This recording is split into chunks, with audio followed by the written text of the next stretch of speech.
நமது பலன் கர்த்தருக்குள் நாம் மகிழ்ந்திருந்தால் அதுதானே நமது பலன்.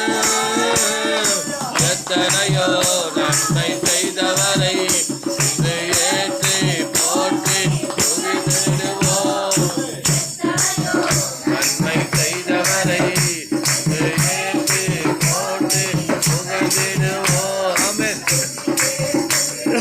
மகிழ்ந்திருப்போம், துயரம் அனைத்தும் மறந்திருப்போம். துதித்து துதித்து மகிழ்ந்திருப்போம், துயரம் அனைத்தும் மகிழ்ந்திருப்போம். ஆமென். வாசலில் நுழைந்திடுவோம், புகழ் பாடலோடும் அவர் வாசலில் நுழைந்திடுவோம்.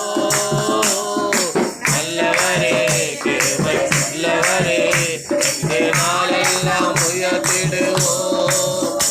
ஆமென். நல்லவரே கிருபை உள்ளவரே என்று நாளெல்லாம் உயர்த்திடுவோம். ஆமென்.